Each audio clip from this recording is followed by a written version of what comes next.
News nation पर आपका बहुत बहुत स्वागत है। आपके साथ मैं हूं राकेश पांडे। सुबह के 10 बज चुके हैं। आज पीएम मोदी ने कोरोना और कोरोना वैक्सीन को लेकर सर्वदलीय बैठक बुलाई है। इस खबर को लेकर पूरी अपडेट देंगे, लेकिन उससे पहले इस वक्त की बड़ी खबर, और बड़ी खबर हैदराबाद से। हैदराबाद नगर निगम चुनाव के आज नतीजे आने हैं, रुझान आने लगे हैं और रुझान में बीजेपी ने अप्रत्याशित तौर पर बढ़त बनाई है। रुझानों में बीजेपी 70 सीटों पर आगे चल रही है। टीआरएस को 32 सीटों पर बढ़त मिली है और ओवैसी की पार्टी सिर्फ 12 सीटों पर आगे चल रही है। कांग्रेस ने सिर्फ 1 सीट पर बढ़त बनाई है। अब तक 115 सीटों के रुझान आ चुके हैं और उन 115 सीटों में 70 सीटों पर बीजेपी बढ़त बनाई है। बीजेपी ने पूरी ताकत अपनी झोंक दी थी। हैदराबाद नगर निगम चुनाव के प्रचार में खुद बीजेपी के राष्ट्रीय अध्यक्ष जेपी नड्डा पहुंचे हुए थे, मुख्यमंत्री योगी आदित्यनाथ पहुंचे हुए थे, गृह मंत्री अमित शाह ने चुनाव प्रचार के आखिरी दिन वहां पर रैली की थी, रोड शो किया था।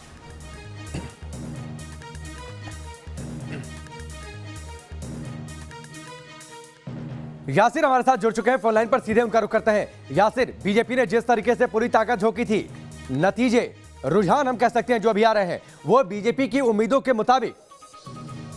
बिल्कुल राष्ट्रीय, देखिए जिस तरह से प्रचार हुआ था, हमने देखा था कि बीजेपी के राष्ट्रीय अध्यक्ष जेपी नड्डा पहुंचे थे, योगी आदित्यनाथ पहुंचे थे, खुद अमित शाह पहुंचे थे प्रचार करने के लिए, क्योंकि उन्हें लग रहा था कि इस समय मौका है एक वहां पर अपना जो है बेस बना है वहां पर, क्योंकि कांग्रेस वहां पर कहीं नहीं है और टीआरएस के खिलाफ लोग हैं, एआईएमएम के खिलाफ लोग हैं और उसी का फायदा बीजेपी उठाना चाहती थी। और फिलहाल जिस तरह से रुझान आ रहे हैं, उसे लगता है कि बीजेपी उसमें कामयाब हो गई है।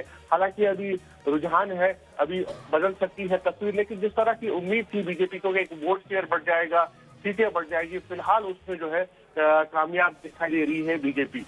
यासिर, टीआरएस ने दावा किया था 100 सीटों से ज्यादा पर जीत हासिल होगी, लेकिन फिलहाल वो उम्मीद तो रुझानों के मुताबिक नजर नहीं आ रही। बीजेपी अभी 70 सीटों पर आगे चल रही है। हैदराबाद ओवैसी का गढ़ है और वहां पर अगर बीजेपी इस तरीके से आगे बढ़ती है और अगर ये रुझान नतीजों में बदल जाते हैं, तो इसके क्या संदेश जाएंगे?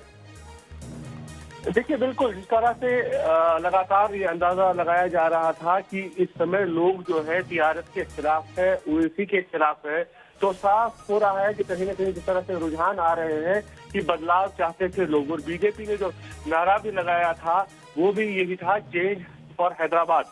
तो जो चेंज फॉर हैदराबाद का नारा लगा था, फिलहाल रुझान जो दिखाई दे रहे हैं उससे लगता है कि हाँ, बदलाव चाहते थे लोग, बीजेपी की तरफ जाना चाहते थे, ऐसे में उन्हें मौका मिला और बीजेपी ने उसका पूरा फायदा उठाया है। और फिलहाल जो है हम देख रहे हैं कि किस तरह से बढ़त बीजेपी बनाए हुए हैं, लेकिन आगे देखना होगा अभी 2-3 घंटे के बाद कि किस तरह से ये तस्वीर जो है बदलती है। क्या इतनी ही बढ़त बीजेपी बना पाएगी या फिर इससे कुछ कम होंगे आंगे, ये देखना दिलचस्प होगा। लेकिन यासिर, जिस तरीके से बीजेपी ने चुनाव लड़ा, जिस तरीके से रुझान आ रहे हैं, बीजेपी ने एक बात तो जाहिर कर दिया, चुनाव किस तरीके से लड़ा जाए ये कोई बीजेपी से सीखे। बिल्कुल राकेश, देखिए हैदराबाद की ही बात नहीं है, अगर हम देखिए बिहार हो या फिर कर्नाटका हो, बीजेपी ने हमेशा ये दिखाया है कि जो स्ट्रेटेजी होती है चुनाव की, वो किस तरह से बनानी होती है, उसमें जो है बीजेपी ने मास्टरी हासिल की। और यहाँ पर भी आप देखिए कि पुराना हैदराबाद जो है ओवैसी का गढ़ है।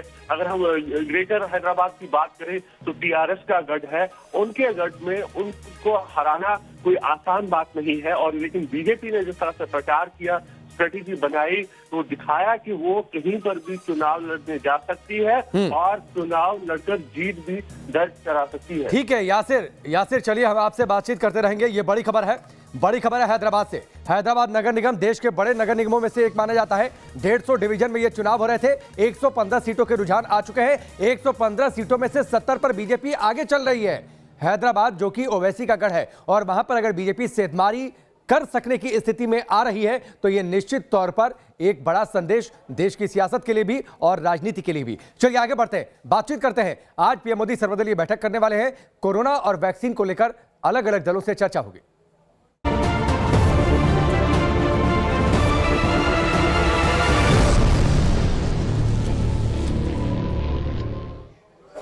तो बड़ा सवाल यह है कि क्या आज कोरोना वैक्सीन की तारीख का ऐलान हो जाएगा।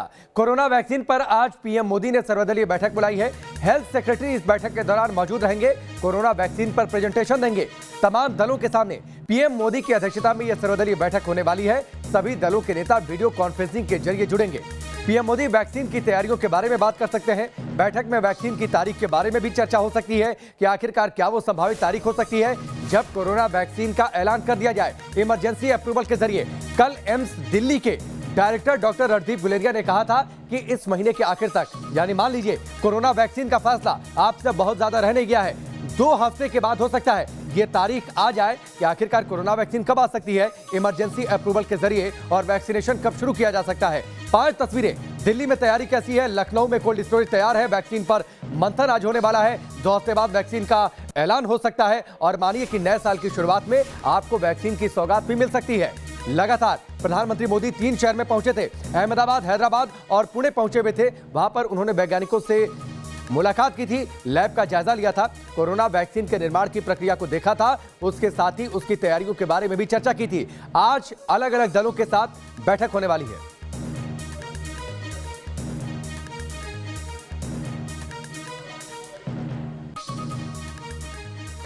कुछ मेहमान इस वक्त हमारे साथ जुड़ चुके हैं। सबसे पहले उनका परिचय आपसे करा देते हैं। डॉक्टर रवि मलिक हमारे साथ जुड़ चुके हैं, जो कि पूर्व अध्यक्ष है आईएमए के। डॉक्टर स्वाति माहेश्वरी हमारे साथ जुड़ चुकी हैं, जो कि सीनियर फिजिशियन है। डॉक्टर बीएल जंगैत जी हमारे साथ जुड़ चुके हैं, जो कि हेल्थ एक्सपर्ट है। इनसे हम बातचीत करेंगे, लेकिन उससे पहले एक रिपोर्ट देखिए। सिर्फ 2 हफ्ते का फासला है वैक्सीन का ऐलान होने में, और उसके बाद क्या सारी समस्याएं दूर हो जाएंगी? पहले एक रिपोर्ट देखिए, फिर चर्चा।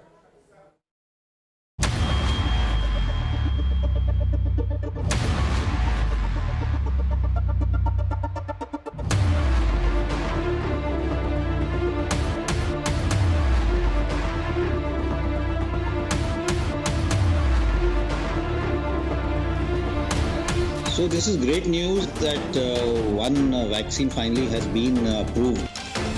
ब्रिटेन में कोरोना की पहली वैक्सीन को हरी झंडी मिलने के बाद भारत में भी इसके आने की दस्तक सुनाई देने लगी है। खुद देश में कोरोना संक्रमण से निपटने के लिए जो टास्क फोर्स बनाई गई है, उसके सदस्य और एम्स दिल्ली के डायरेक्टर रणदीप गुलेरिया ने गुरुवार को देश के साथ वो खबर साझा किया जिसका इंतजार हर भारतीय को लंबे समय से था। So we are very hopeful that by the end of this month or by early next month, we should get the emergency use authorization from the Indian regulatory authorities to start giving the vaccine to the public.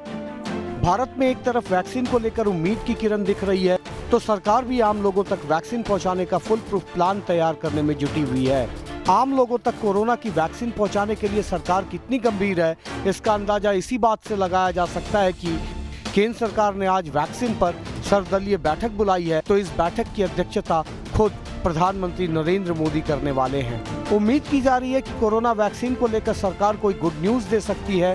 Hindustan में 2 vaccine के आखिरी चरण का trial पूरा होने वाला है, जबकि देश में वैक्सीन देने की तैयारी भी युद्ध स्तर पर चल रही है। मतलब साफ है कि बस चंद दिनों के बाद ही अब हिंदुस्तानियों को वैक्सीन मिलने वाली है। ऐसे में जरा ये भी देख लीजिए कि कोरोना वैक्सीन आप तक पहुंचेगी कैसे। सबसे पहले वैक्सीन बनाने वाली कंपनी भारत सरकार को वैक्सीन देगी।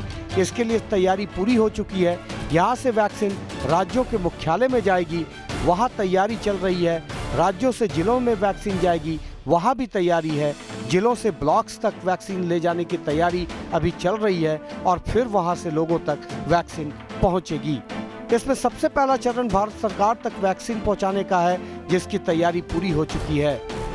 दिल्ली से निकलते ही वैक्सीन की खेप डीप फ्रीजर में ही देश के अलग अलग राज्यों की राजधानी तक पहुंचाई जाएगी, जहां हर राज्य की राजधानी में वैक्सीन रखने का मुकम्मल इंतजाम हो रहा है या हो चुका है। इसके साथ ही वैक्सीन को लेकर राज्यों ने भी कमर कस ली है। बिहार का स्वास्थ्य मंत्रालय जिला स्तर तक तैयारी कर चुका है। जिला स्तर तक जो ये प्रबंधन होना है, उसका पूरा खाका तैयार कर लिया है। लखनऊ में कोल्ड चेन की मुकम्मल तैयारी है। बेंगलुरु में भी डीप फ्रीजर वाला कोल्ड स्टोरेज सिस्टम तैयार है। गुजरात में वैक्सीनेशन की पूरी तैयारी है। काफ़ी कंपनीज हैं जिनके पास एक कोल्ड स्टोरेज और कोल्ड सप्लाई चेन अवेलेबल है। जम्मू कश्मीर में भी कोरोना टीके की पूरी तैयारी है और ये तैयारियां बताती हैं कि दिल्ली से राज्यों तक वैक्सीन के पहुंचने का पूरा नेटवर्क तैयार हो चुका है। Team news nation. Corona vaccine का ऐलान होने का देर भर है।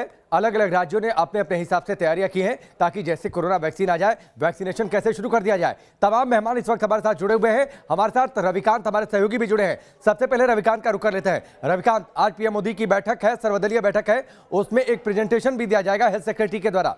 क्या माने कि आज एक संभावित तारीख की चर्चा हो सकती है इस बैठक के दौरान?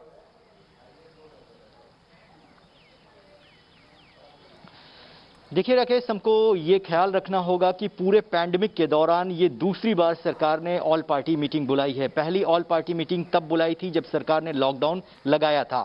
अब ये ऑल पार्टी मीटिंग इसलिए बुलाई गई है क्योंकि हम उस दहलीज पर खड़े हैं जब किसी भी वक्त ये ऐलान हो सकता है कि भारत में स्वदेशी वैक्सीन बनकर तैयार हो गई है। ऐसे में सरकार को सभी पॉलिटिकल पार्टियों का अक्रॉस द स्टेट, चाहे वो बीजेपी रूल्ड स्टेट हो या नॉन बीजेपी, उनका समर्थन चाहिए। उन राज्यों तक कौन कौन से वो लॉजिस्टिक सपोर्ट चाहिए सेंटर की तरफ से, वो सरकार यहां पर मुहैया कराएगी। बैठक की जो शुरुआत होगी वो हेल्थ सेक्रेटरी के प्रेजेंटेशन के साथ होने वाली है और उससे पहले ही हेल्थ मिनिस्ट्री ने 9:30 पर एक अहम बैठक बुलाई थी क्योंकि आज की बैठक में सभी पॉलिटिकल पार्टियों को इस बात की जानकारी दी जाएगी कि कौन कौन सी वैक्सीन पर भारत काम कर रहा है, वो कब तक आने की उम्मीद कर रहे हैं और इसके अलावा सेंटर स्टेट को कौन कौन सी मदद मुहैया करा सकता है। तो सभी पॉलिटिकल पार्टियों ने अपनी उपस्थिति दर्ज कराई है। अभी तक की जो जानकारी मिल रही है, प्रधानमंत्री की अध्यक्षता में ये बैठक होने जा रही है। इसमें अमित शाह, राजनाथ सिंह, डॉक्टर हर्षवर्धन और सभी पॉलिटिकल पार्टियों के जो फ्लोर लीडर्स हैं वो इस बैठक में हैं। इस बैठक में यह तय कर लिया जाएगा कि कोई भी राज्य वैक्सीन को लेकर सेंटर के ऊपर कोई टीका टिप्पणी ना करे। सभी राज्यों को बराबर सम्मान दिया जाएगा, सबकी प्रायोरिटी तय की जाएगी किसको। ठीक है रविकांत, चलिए हम आपके पास लौट कर आते हैं। इस बैठक के बारे में और भी चर्चा होगी, लेकिन अब मैं अपने मेहमानों का रुख करता हूं। डॉक्टर रवि मलिक, सबसे पहले मैं आपके पास आता हूं।